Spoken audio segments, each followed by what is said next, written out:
All right, guys, I want to thank you again and welcome you to another episode of Demons and Disciples, brought to you by Men of Purpose, that fantastic group in Fayetteville that's doing all kinds of community work, philanthropy, social activism, just trying to make a difference. So we're going to pay a few bills right quick, and then we're going to ask you guys, as we always do, to hit the like and subscribe button at the bottom. You see it. It's flashing across the screen right now. Like and subscribe, like and subscribe, like and subscribe. And without further ado, we're going to jump into what the topic is today for the Demons and Disciples episode. You guys, we have a good one. So we just talked to you about Men of Purpose. Men of Purpose, we do a conversation with men every second and fourth Tuesday. And we had a beautiful conversation just this past Tuesday called, Do I Have the Courage to Encourage? So before I say another word, I'm going to introduce the founder of that organization and a couple of the organization's members, okay? So again, welcome to Demons and Disciples, where we like to face the dark and follow the light. There you go. Let's get into it. So first and foremost, I'm going to introduce you to Mr. Ken Burrow. All right, what's up, baby? What up? What up? Thanks for having me out tonight to the Demons and Disciples podcast. I'm here live. Real quick, the Men of Purpose, we came to be about 11 months ago, believe it or not, and we decided to sponsor Demons and Disciples podcast because we believe that you guys are understanding the mission statement, whereas men are called to lead, provide, and protect. So in this community, we have vowed to do the heavy lifting, the stuff that the women and the kids cannot do, should not do, and we shouldn't want them to do. That's right. All right, I'm going to pass the mic. Y'all don't want to get me started in here tonight, baby. Before you do that, though, Mr. Ken, tell them a little bit about you and how you came to be and, you know, what the Men of Purpose are doing aside from Karen doing the heavy lifting, all the other wonderful things like the leadership center. Oh, yeah, great. Yeah, you're right. I don't want to shadow the time. I know we're limited for that. But, yeah, the Men of Purpose, we're just getting ready to open a 40-bed facility for veterans, unhoused veterans. I started this journey just by simply taking a peer support class. And I didn't know this side of the community. I only knew the fun side. My past for 22 years, I ran gentlemen clubs in this area, from East Coast to down South, just really doing that type of thing. And one day I decided to give myself solely and totally to God. So what I decided to do when I done that, I started talking to more people about the community struggles that we have, and took this peer support class and realized that there's a need for housing. Okay. So that sparked the 40-bed transition. Good. So we're going to go to Mr. John. John, tell us how you came to be a part of Men of Purpose and what that means for you. All right, so what's up, everybody? My name is John. I'm from Brooklyn, New York, so shout out Brooklyn. Brooklyn in the house. Ebbsfield, Crown Heights, you already know the vibes. So how I came to Men of Purpose was I was invited by one of my closest homeboys and business partner. His name is Thomas. Invited me for a little men's conference, and I met these wonderful and compassionate and even strong men that you see here on the panel right now. And these men have taught me about purpose. These men have taught me purpose. I'm very, very grateful that I could sit down with a group of men who actually have done phenomenal in their lives and are shaping the community, because their focus is not only on themselves and being productive and powerful, but it's about empowering others from the ground up so that they can build themselves and become better leaders. That's what's up, man. Thank you so much. Yeah. And then without further ado, we're going to slide on over to my good friend, Mr. Arthur Hooper. Hey, what's up? My name is Arthur Hooper. I'm from Newark, New Jersey. And I came across this Men in Purpose because Ken here, and he has a tire shop. I do lift quite a bit. I go to his tire shop about monthly. And I told him about my ultrasonic cleaner, jewelry cleaner, and he just invited me out to the Men in Purpose. So I've gone out a couple times. I help feed the community outside the library.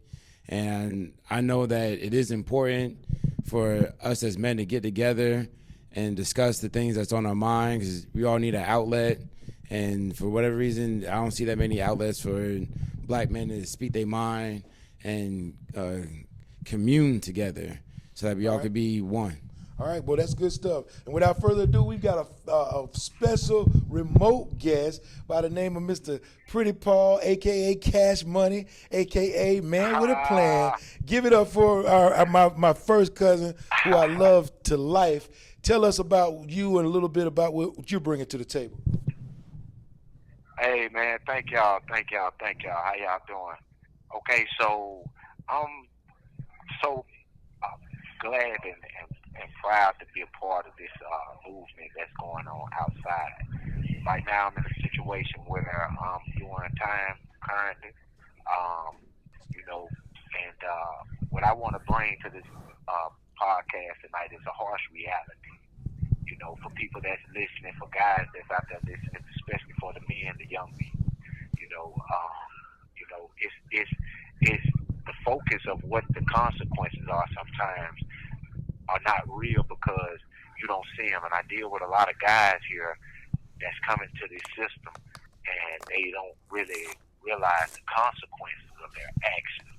And so I do a lot of programs in here to help guys with dealing with the mental incarceration, the PTSD that they go through from being convicted of whatever crime, this, that, and other. That's the reality of being incarcerated. And so I'm just very fortunate and proud to be a part of this program again tonight. Thank y'all, man. It's love all the way around the board. So. Well, listen, we're extremely excited to have you and also the rest of the panel members. Now, here's the thing. As we dive into the discussion, guys, one of the reasons why we have such a platform as we do, like Demons and Disciples, is because it's important to get the message out there to our counterparts. Our illustrious leader, Ken, talked about it best when he said that the men of purpose were built so that men can do what we were destined to do, what we were ordained to do, and that's do the heavy lifting. Part of the heavy lifting is the communication piece between not only men and their significant others, men and their mothers, but men and their children.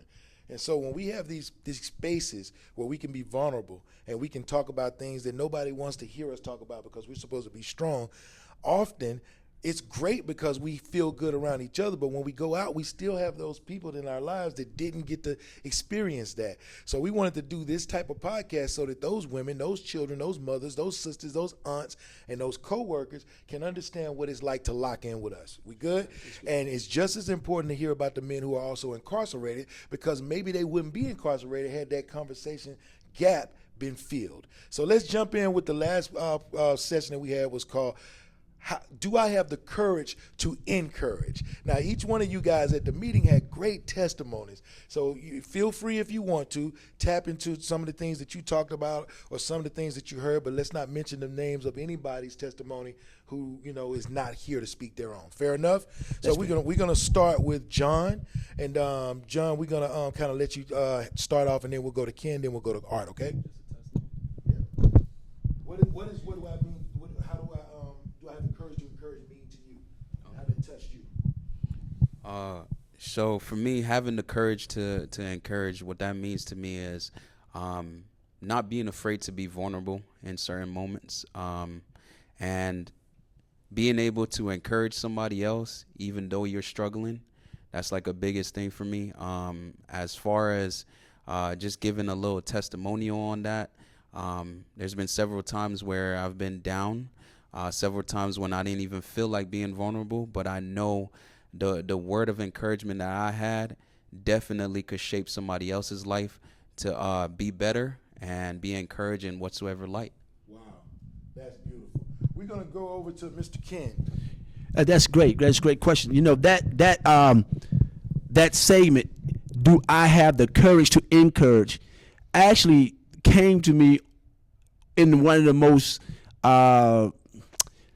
vulnerable parts of my life. Okay. When I had to just ask myself, at a funeral, did I have the courage to encourage? I preached a eulogy for one of my friends, one of my best friends, passed at the age of 54. Wow. And I didn't know when the family called to ask me to give words of encouragement, did I have the courage to do it? Not because I was afraid, it was because I was afraid. I wasn't. He had been incarcerated for the last 12 years. I wasn't staying in touch with his family like I should have as a friend.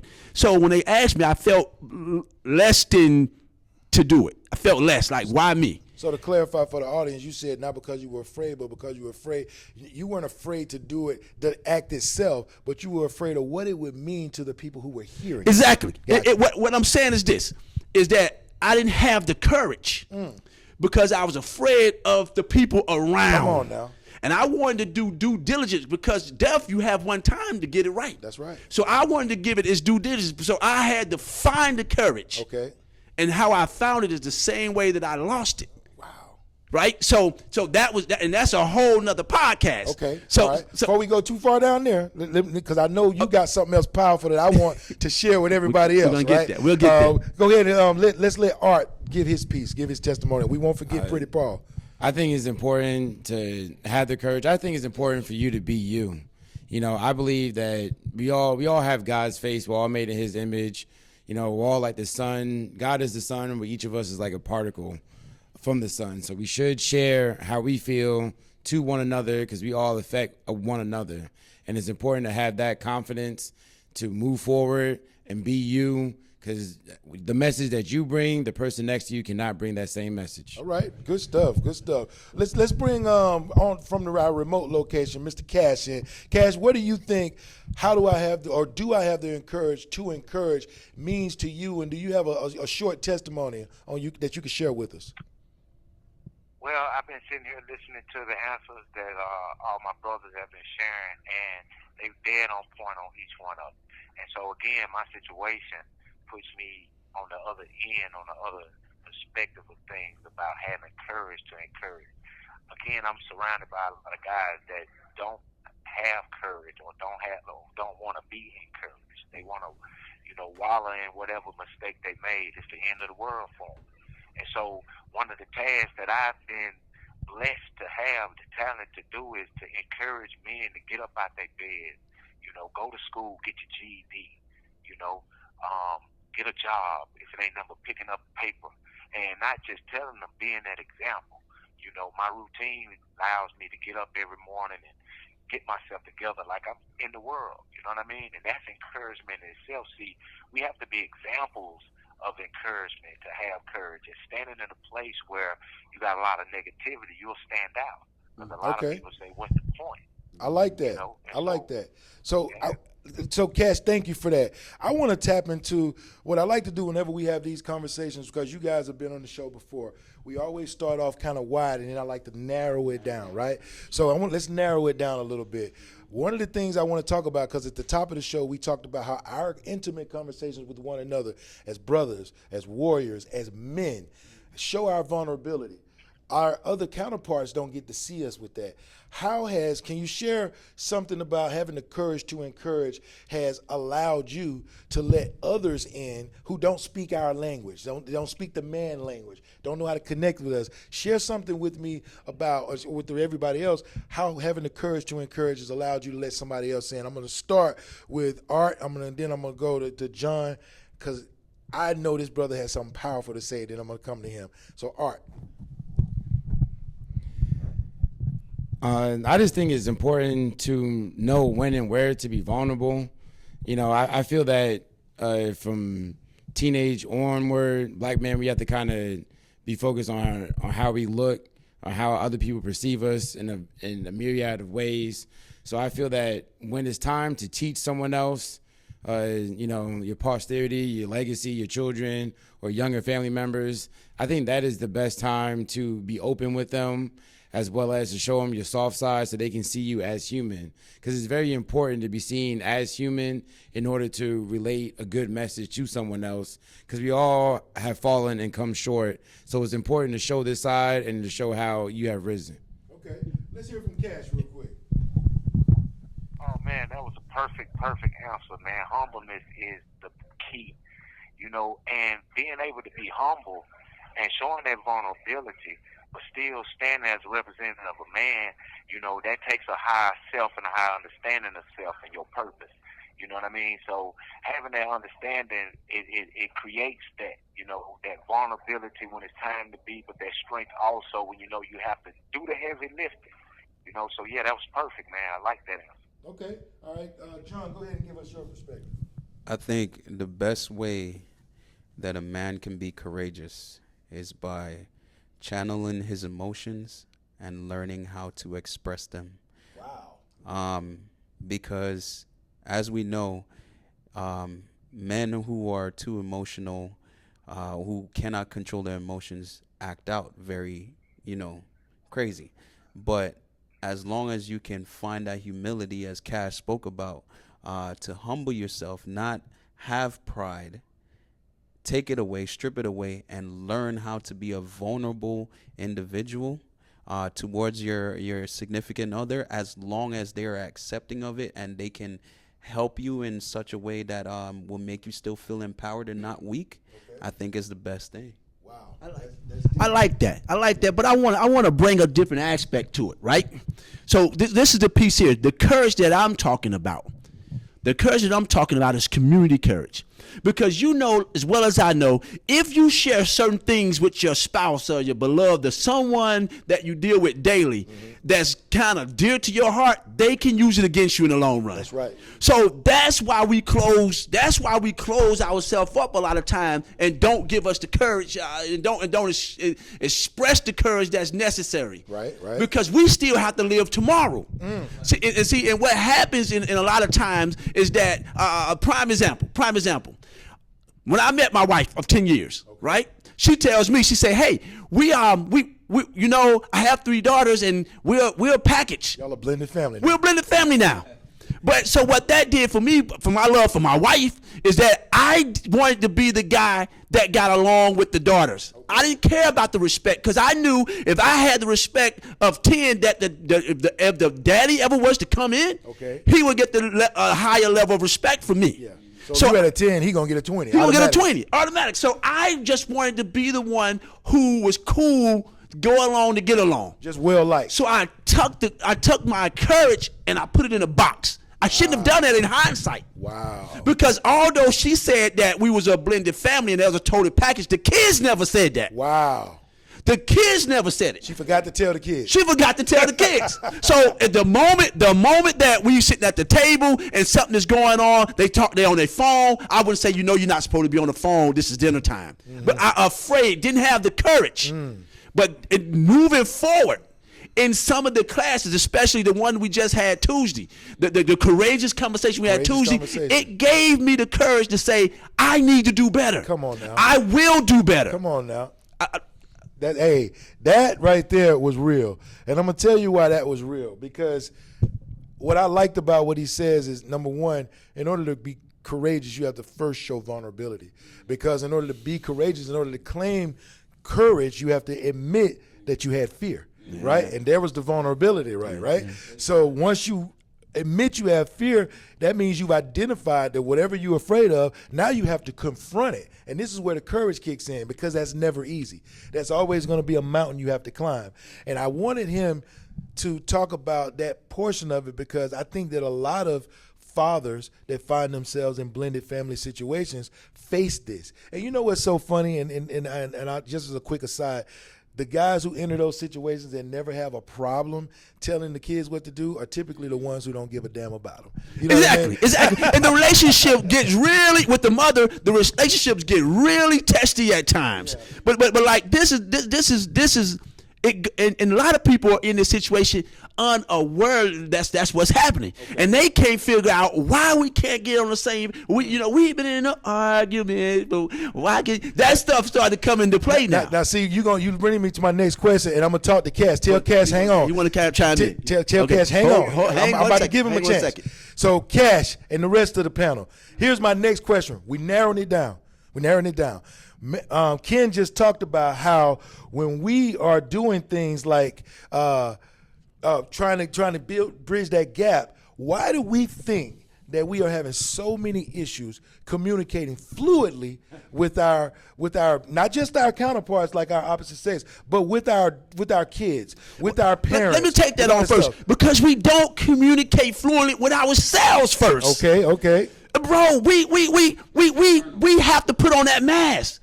That masculinity. Bro, I can't walk up to you, give you a handshake, and tell you I love you without saying no diddy or no homo. Wow.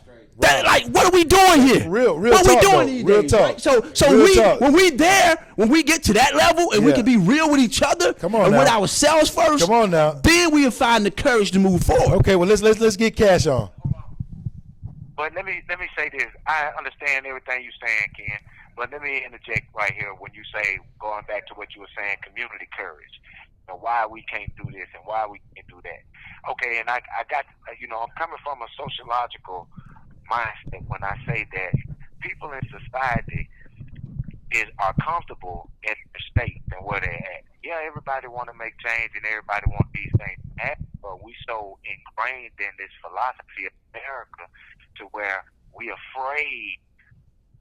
What's going on in society right now is a fear mongering that's being taught and being told us. And I'm not the conspiracy type guy, but I'm looking at, if I'm listening, my mindset, my logic saying, okay, you want me to be afraid to do this, you want me to be afraid to do I can't even eat lettuce right now. You know what I mean? And so all of these things that happen and make people afraid to even take a step out. You got ICE and all these other different entities out there in the street, police and AI and the cameras.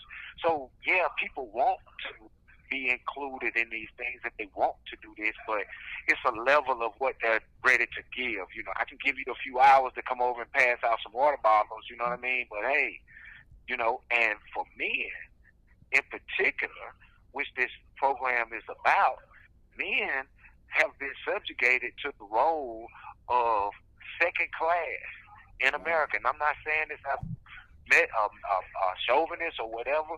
I mean, it's just the mentality where society is right now. It's not a label. It's the reality of what it is to be a man in America. Okay, and when you don't have to... Cash, hang tight on that. On that note, we're going to go to John real quick. Just repeat the question really quick. Okay. It's gonna be quick. So the question is this.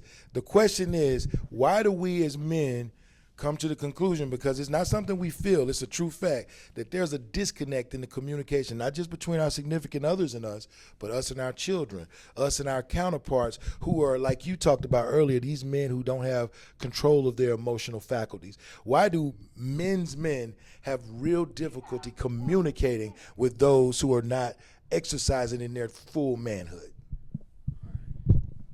I think we have difficulty communicating, one, because it starts with us internally, as our brother just said just a little while ago. As far as the kids aspect, I'm not sure how to fully answer that because I'm not a father. But eventually, I guess once I become a father, I'll probably know, or if I have stepkids, whatsoever it is. But it's internal. If we don't look within ourselves and see what we're missing, I don't think we will be able to communicate properly. Okay. It's an internal thing. All right. Art, you want to weigh in on that? Heck yeah. I think that this is, as much as we think it's just like our generation thing or just this is a new problem, this is a generational issue because you got to look at it as sociology, right? Because the generations before us, I'm sure there's like a half generation between me and these two gentlemen here. But you can look around, you can see that the father was kicked out of the household for many different reasons, drugs, welfare, war, gang life, whatever.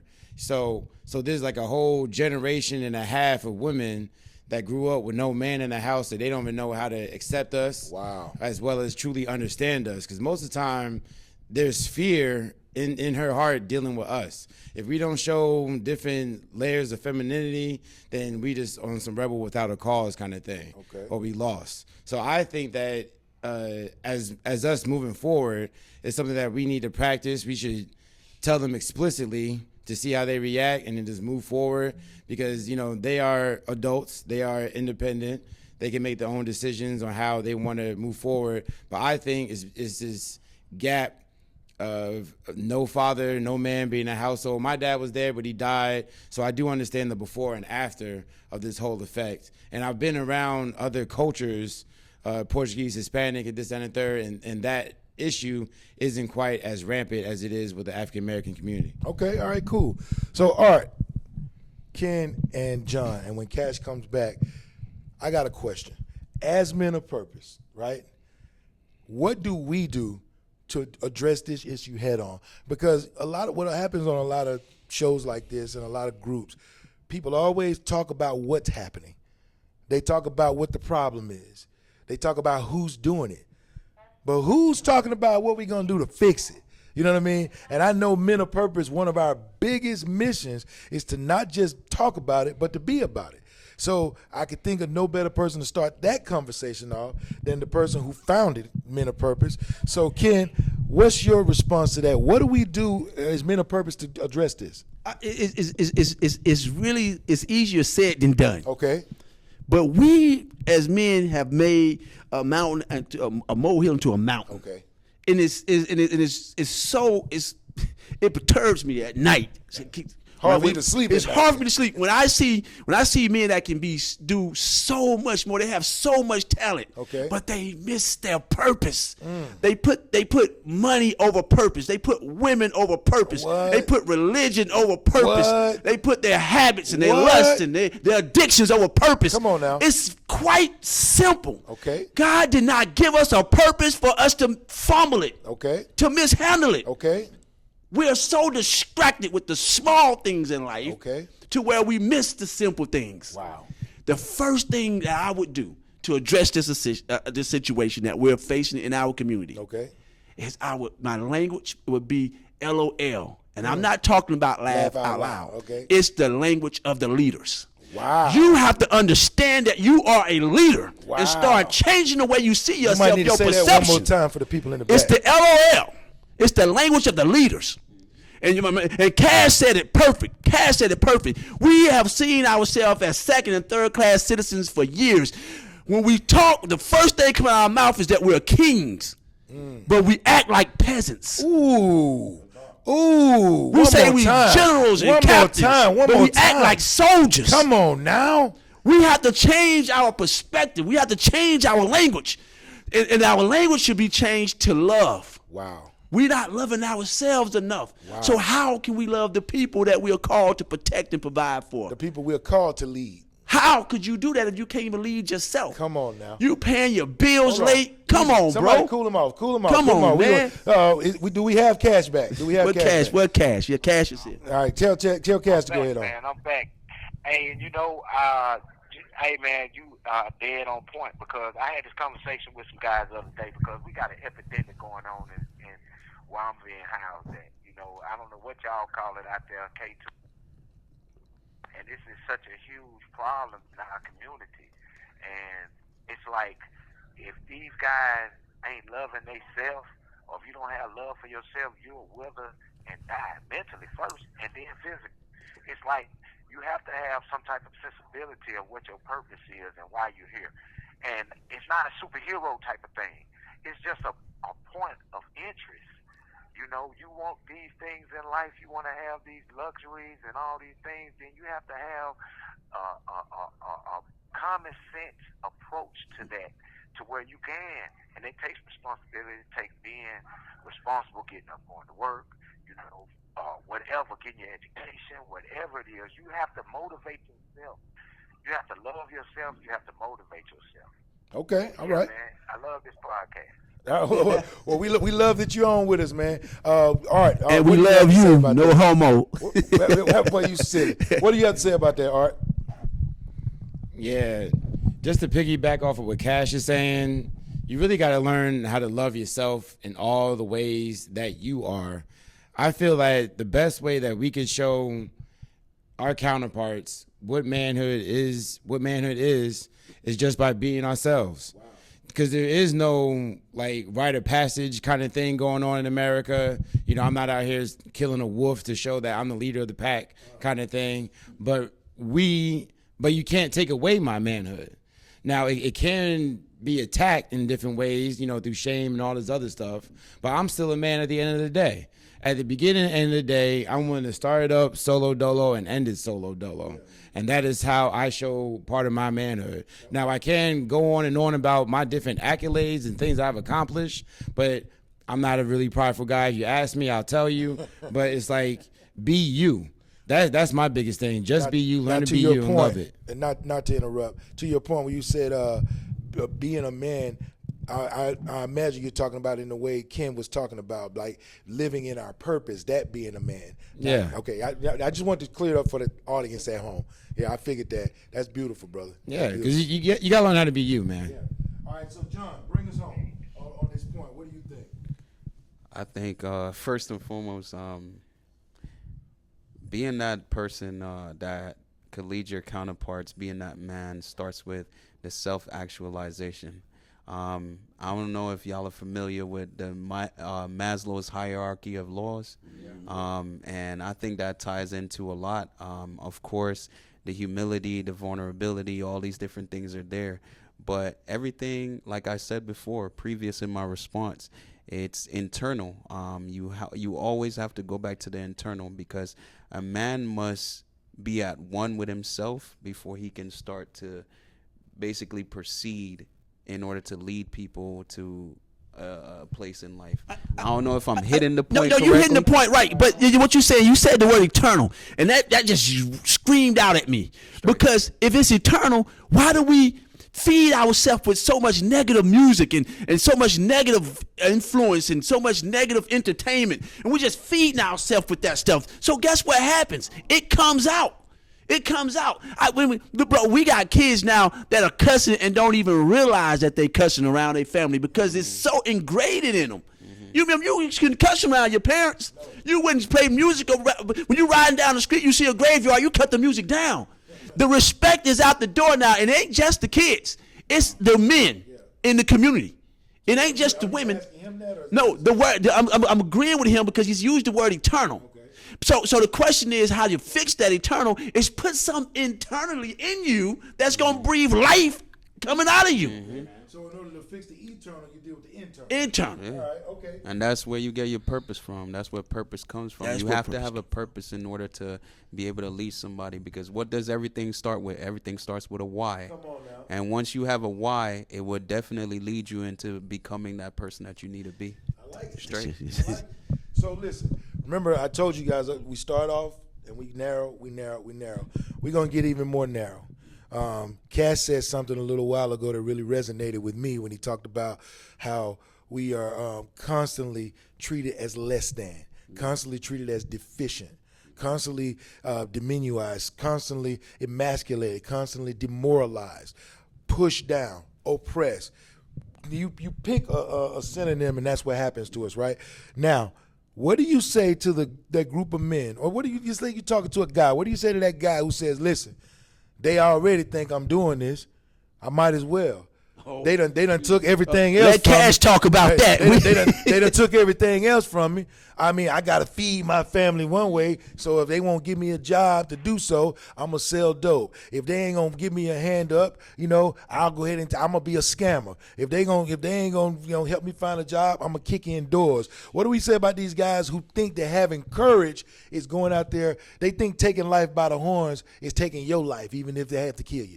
What do we say to those That's guys, a coward. Cash? That's the difference between courage and cowardice. You say you're going to let Cash. Cash, come on, man. You know me. I'm ready to explode. Yo, let me again, I'm here to be the harsh reality. You asked a great question, and the solution in what I'm seeing in real life is that people lose hope. It's like if you're not prepared to go into a situation, what's expected of you. See, a lot of times we put expectations on people that don't have the proper tools to meet our expectations. That part. And so this is not just, and this is the whole point in my opinion of what Men of Purpose represent. Men of Purpose represents a starting point, a flashpoint of what information that needs to be out there, what type of example of men need to be out there to show what it is. Because how many trees are we able to feed our community from? You know what I mean? Meaning the fruits of knowledge. Where are we getting our information from? Like you were saying, we feeding ourselves this, what society is. The machine is too big, and it's what our society breeds off of. But it's a thirst and a yearning for true knowledge. It's a thirst for and learning for self-knowledge. Okay. You know what I mean? You got people that want to be rebuilt. You got men that want to know what their purpose is. And so a source has to be there. And I think this is a great platform to start that spark, to have a place to where people can come and ask questions and have experiences and see what is the diagram, what is the recipe. So, it's what we giving them. So, yeah, that's what's going on, man. Okay. And, just on another note, let me just take this just one step further when we talk about what makes people do this and the evil that men do. It's a natural, and I had this conversation with Ken earlier about our natural instincts. It's easy to do wrong. Just as much as courage it takes to go shoot somebody or kick somebody's door in, if you just had that same type of courage to weather the storm when you don't have nothing and just waiting on a job or going to school. I'm in education here in my system. I've been teaching high set GED for years. I create my own curriculums.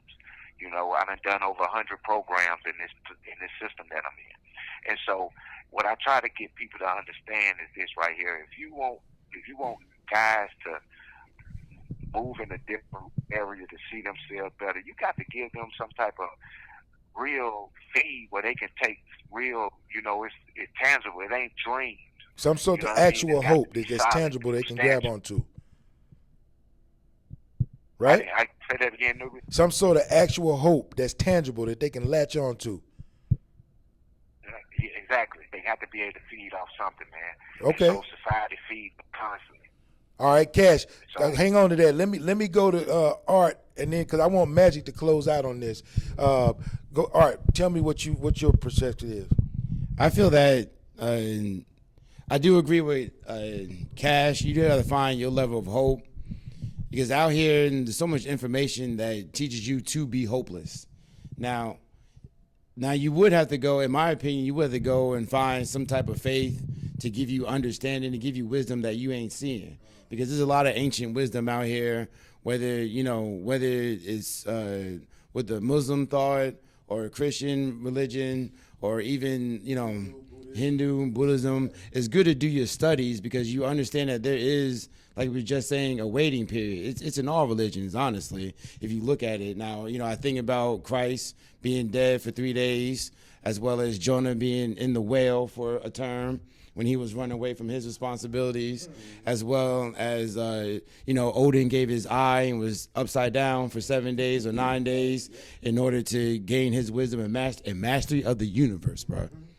So you have to understand that there is a waiting period in all lives, but you have to be able to sit through it and be comfortable with it, as well as make plans, because God will lead your steps, man. I'm kind of in waiting period right now, but it's led me here. And I'm making these connections with these gentlemen here. I'm making a connection with you right now.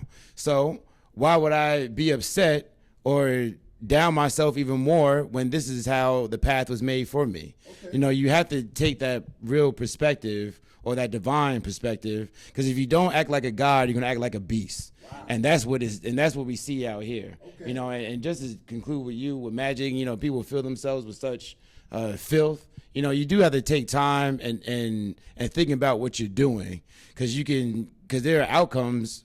Thought turns into actions, actions turn into habits, habits turn into your destiny. And you really got to think like that, because we're not here for just 24 hours, y'all. We're here for decades. And it's important to understand that my thoughts, actions of today is going to lead to tomorrow. That's what's up. John, what's your perspective, brother? So, all right. So quickly, what I would say is, I agree with Cash. Number one, with the same courage that somebody could take and put into doing the wrong thing, kicking down doors, robbing somebody, they should take that same courage and put it into something that's of good use, something for the community, like we talk about with Men of Purpose, right? You see how you are furthering that mission of getting the 40 beds and so forth.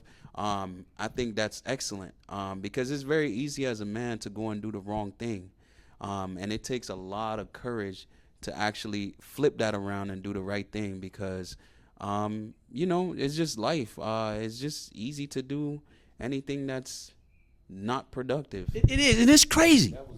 And to me, it's crazy how that works.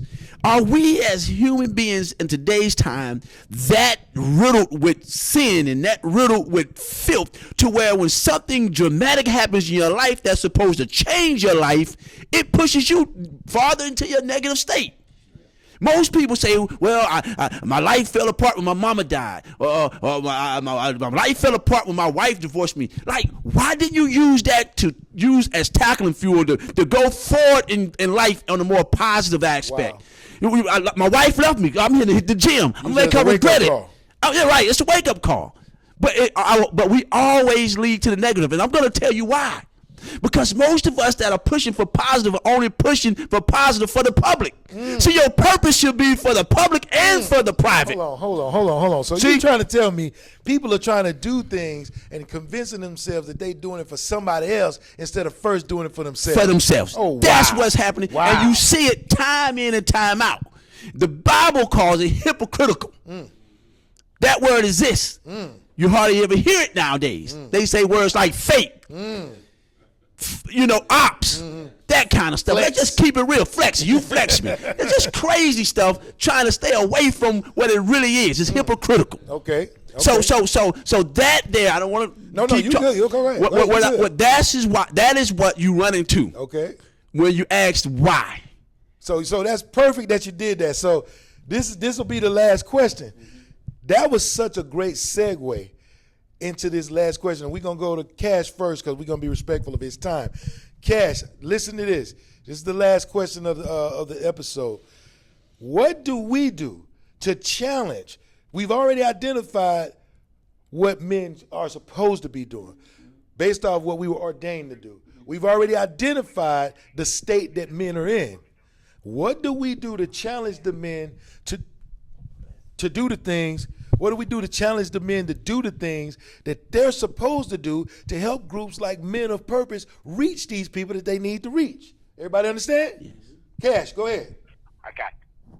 Okay, so what you can do is show examples, keep being leaders, because the more they see this visually, the more they see the cause in actuality, the more that people feel more comfortable to say, okay, I know somebody that's doing that hey, I'm a part of this. You know what I mean?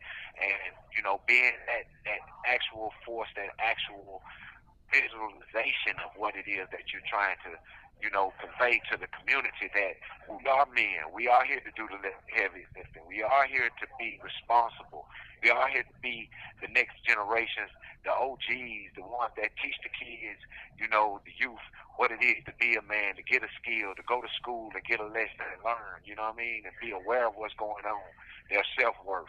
And so keep continuing to be that source, that mentor, that godfather, keep being that leader to where that you know what I mean? Continue to be that person, and, you're doing your part, man, and eventually it's like magnetism. This energy will come together, man, and all this will shine like bright light. That's beautiful, man. That's beautiful. So we're going to go ahead.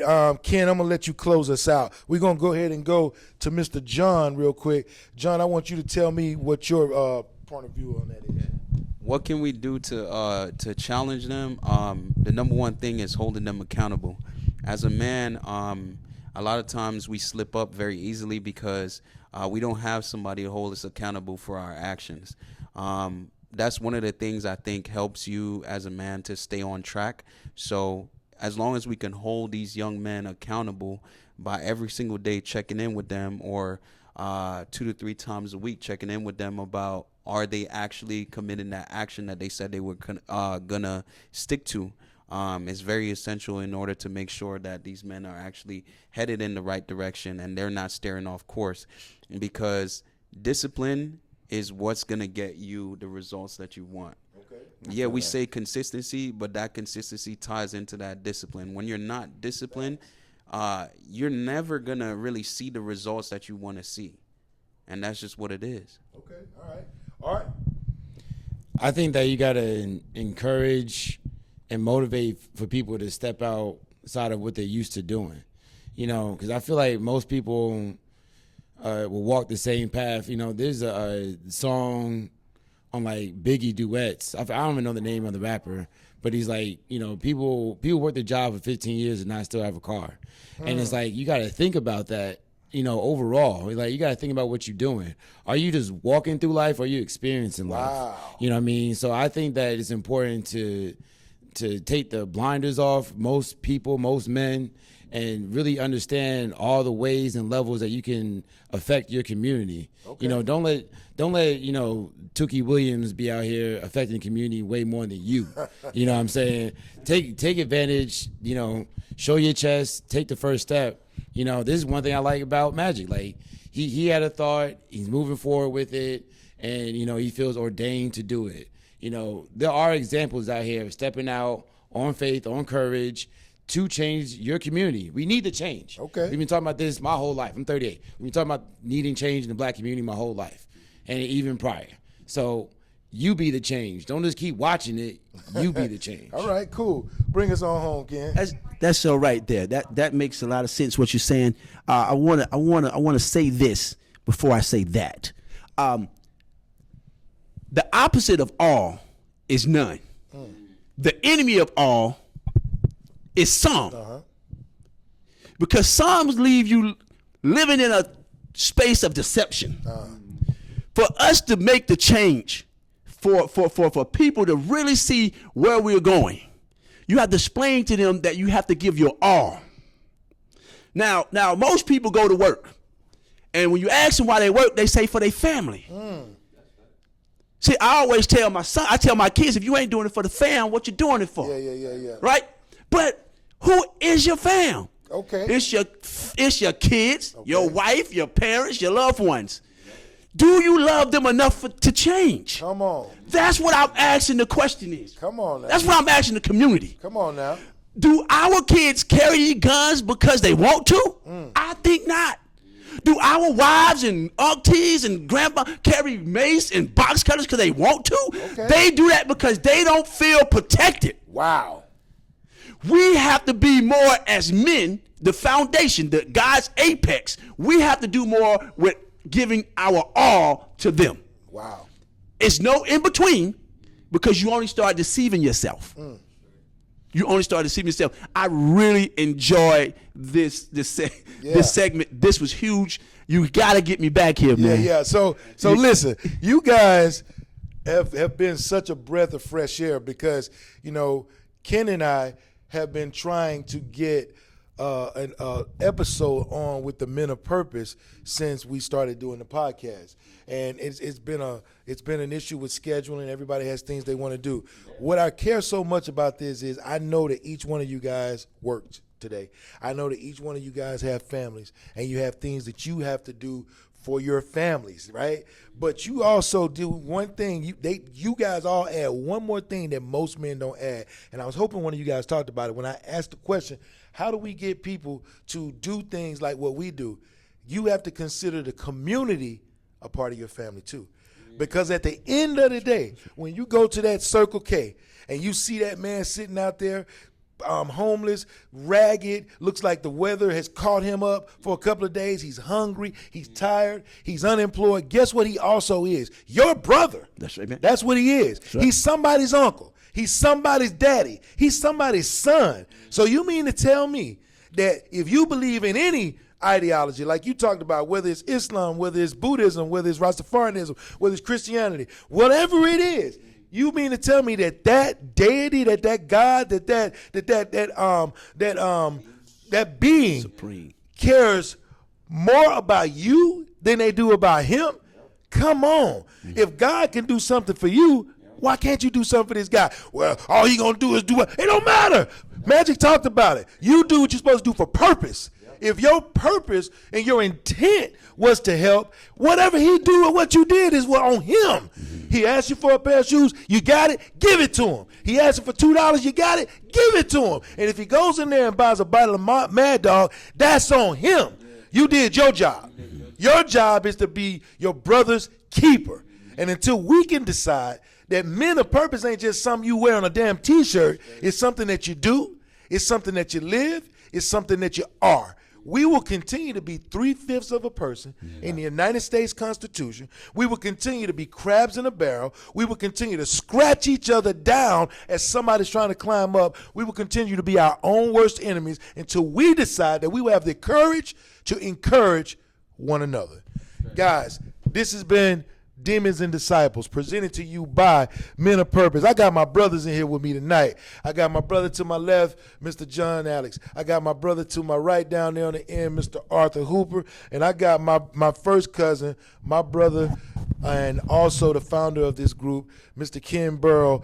We appreciate you guys. Thank you so much for having us, and we cannot wait to have you guys on for the next episode. This has been a Men of Purpose production, hosted by yours truly, King Nubian, episode of Demons and Disciples, where we face the dark and we follow the light. We'll see you guys next time. All right.